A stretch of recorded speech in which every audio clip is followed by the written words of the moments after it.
do Espírito.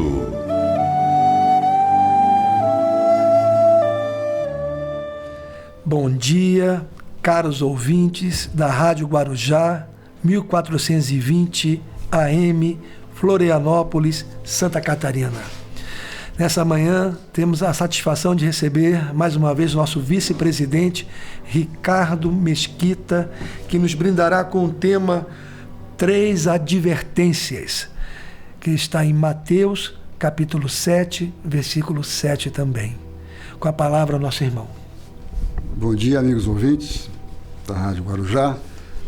Vamos fazer essa abordagem, como o Chambrelli falou, que está contida no capítulo 7 de Mateus e em outras passagens também, porque é muito rica e diversa a interpretação que podemos dar a respeito desse assunto. Que eu pedi e obtereis, buscai e achareis, batei e se abrirá a porta.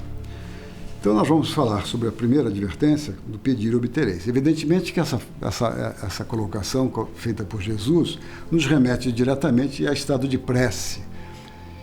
Mas nós queremos buscar um pouquinho antes dessa questão, ou seja, o ser humano, dentro do reino animal, é o único que tem o pensamento contínuo.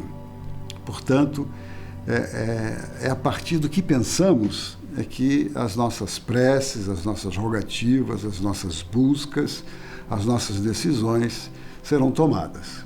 Portanto, as nossas palavras e as nossas atitudes, elas são consequência do que pensamos. Mas o pensamento em si, ele acontece com uma atitude anterior, que é o da vontade. Portanto, aquilo que nós desejamos, aquilo que nós temos vontade, é transmitida ao cérebro através do pensamento. E o pensamento forma imagens daquilo que desejamos. E as imagens levam, como diz André Luiz, o pensamento são corpúsculos mentais que nós projetamos no universo.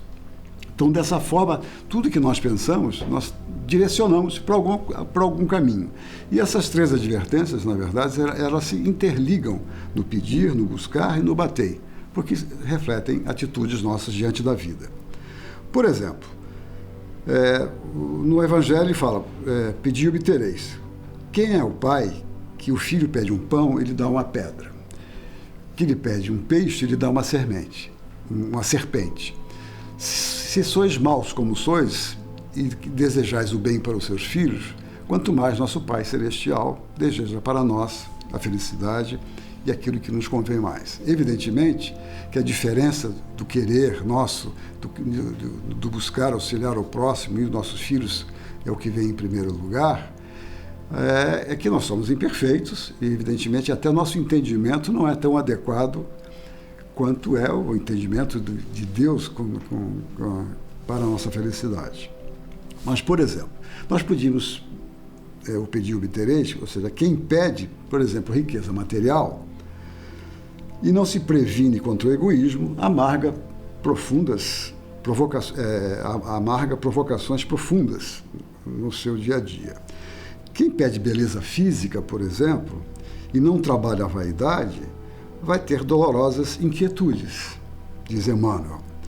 Quem pede autoridade e não se imuniza com o vírus da tirania e da violência, vai amargar maldições e sofrimentos. Quem pede favores da inteligência e não se cuida dos germes do orgulho, colhe remorsos. Não é a riqueza material que fere ou retarda os interesses do espírito, mas sim o mau uso que fazemos dela. Então, nesse caminho, o pedir e obtereis, ensinou o Mestre Divino. A lição abrange todos os setores da vida, tanto que no que se refere ao bem, quanto no que se refere ao mal. Porque nós vivemos em comunhão de pensamento. Aquilo que comungamos, a nossa forma de ser, a nossa forma de pensar, nós vamos buscar pela sintonia o lado bom ou o lado ruim da vida. As influências boas, as influências não tão boas, né? O pedir é o estado de oração. Então, a prece nasce nas fontes da alma, do espírito, pelo desejo que vai ao cérebro, transformando em pensamento, que é a força de atração que dá a sintonia, então. Nesse sentido, todo anseio recebe respostas. Necessário vigiar, disse Jesus, vigiar nossas aspirações. O que estamos aspirando? É o bem comum? As rogativas do bem vão para as esferas superiores, ao passo que as do mal vão para as zonas de purgação das trevas indefiníveis. Anjos existem, sim, habilitados a satisfazer aos bons, mas da mesma forma que as sombras se acham apostos, atentas, a fim de colaborarem com os maus. Desejar é a função de todos. Orar com proveito é serviço que raros corações sabem fazer. Nos diz Emmanuel. Como orientar nossos desejos? Tudo o que quereis, fazei vós por eles. Ou seja, aquilo que queremos para nós, vamos realizar para os outros. É com o outro, que é a base da caridade. Pois esta é a lei e os profetas. E falando em profetas, é outra advertência contida dentro desse capítulo chamado dos falsos profetas. Jesus disse: acautelai-vos dos falsos profetas que vêm até vós com vestes de ovelhas, mas por dentro são lobos vorazes. Pelos frutos os reconhecereis, disse Jesus. Porventura conhece-se as uvas, colhem-se uvas dos espinheiros, ou figo dos abrolhos? Pelos frutos o reconhecerei, disse Jesus. Pelos frutos, mas nem pelo tamanho, nem pela ramagem, nem pelo aspecto brilhante, nem pelas flores perfumadas, nem pela imponência da copa, é que nós vamos reconhecer, e sim pelos seus frutos. A árvore aqui simbolizada por Jesus, ela representa nós, na verdade. A árvore alguma, diz Emmanuel, será conhecida ou amada pelas aparências exteriores, mas sim pelos frutos, sua utilidade, sua produção. A árvore somos nós, os frutos, para a substância de nossa colaboração ao progresso comum, pela importância ao concurso no bem em geral, ou seja, a nossa produção, a nossa realização, as nossas atitudes diante da vida, na relação com o próximo, é que nós vamos ver se estamos distribuindo um bom comum, favorecendo um bom comum. Quem são os falsos profetas, então? Evidentemente que no processo da codificação, Kardec trabalha de forma bastante clara e firme na questão das revelações. Os profetas são os médiuns, hoje conhecidos como médiuns. Então, nossas obras são os sinais, ou seja, os frutos que endereçamos ao mundo que nos cerca. Faze o bem e a luz sorrirá com a tua alegria. Faze o mal e a dor chorará com tuas lágrimas. Nossos pensamentos e obras irão decretar nossa evolução ou nossa queda, nossa bem-aventurança ou nossa aflição. Pelos frutos reconhecereis, disse o Mestre.